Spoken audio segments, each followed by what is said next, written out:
इतिहास गवाह है कि जब धर्म दांव पर लगा तो भगवान को भी वेश बदलना पड़ा। 5 पांडव, 1 महारानी और एक अटूट शर्त। 12 साल का वनवास खत्म हुआ, लेकिन असली अग्नि परीक्षा अभी बाकी थी, अज्ञातवास। बिना शस्त्रों के महाबली भीम, बिना रथ के गांडीवधारी अर्जुन। 1 साल जहां हर पल पहचान खोने का डर था, जहां सेनापति कीचक की वासना थी और दुर्योधन के बिछाए हुए गुप्तचरों का जाल। कैसे छिपे दुनिया के सबसे बड़े योद्धा? क्या था उस शमी वृक्ष का रहस्य? देखिए पांडवों के अज्ञातवास की वो अनकही दास्तां, सिर्फ पौराणिक फाइल्स पर।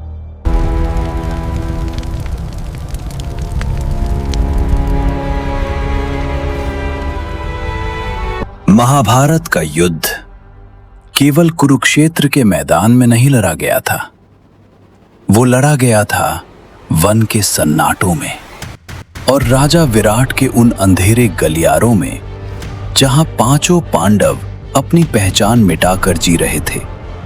12 साल का वनवास खत्म हो चुका था, लेकिन असली परीक्षा अब शुरू होने वाली थी, अज्ञातवास।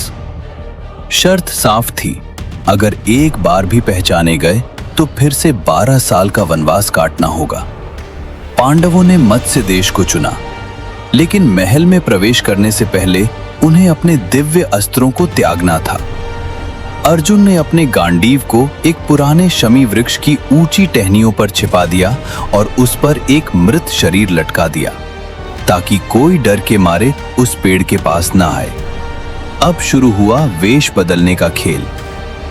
युधिष्ठिर बने ब्राह्मण कंक, भीम बने रसोइया वल्लभ और अर्जुन स्वर्ग के श्राप को वरदान बनाकर स्त्री वेश में बृहन्नला बन गए।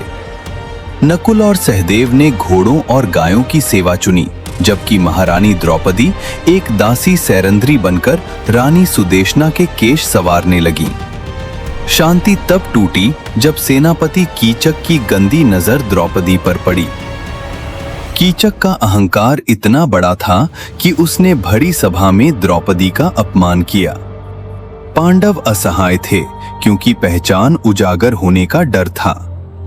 लेकिन भीम का क्रोध शांत नहीं हुआ। आधी रात का समय था, नृत्यशाला का सन्नाटा, और तभी कीचक वहां पहुंचा। उसे लगा वहां द्रौपदी है, लेकिन वहां साक्षात मृत्यु उसका इंतजार कर रही थी। भीम ने अंधेरे में कीचक की हड्डियों को अपनी भुजाओं से चूर चूर कर दिया।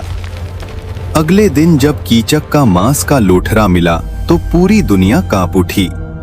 कीचक की मौत ने दुर्योधन को संकेत दे दिया। उसने मत्स्य देश पर हमला कर दिया। हजारों गायें लूट ली गईं। जब राजकुमार उत्तर युद्ध से भागने लगा, तब बृहन्नला ने रथ की कमान संभाली। और फिर वर्षों बाद शमी के वृक्ष से उतरा वो दिव्य गांडीव। जैसे ही अर्जुन ने उसकी प्रत्यंचा खींची, तीनों लोग कांप उठे।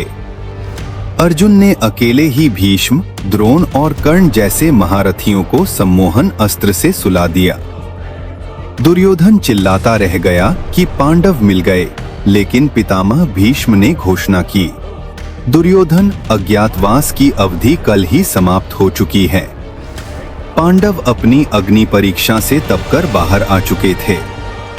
उन्होंने दिखा दिया कि एक राजा होकर भी दासों का जीवन जिया जा सकता है, अगर धर्म साथ हो।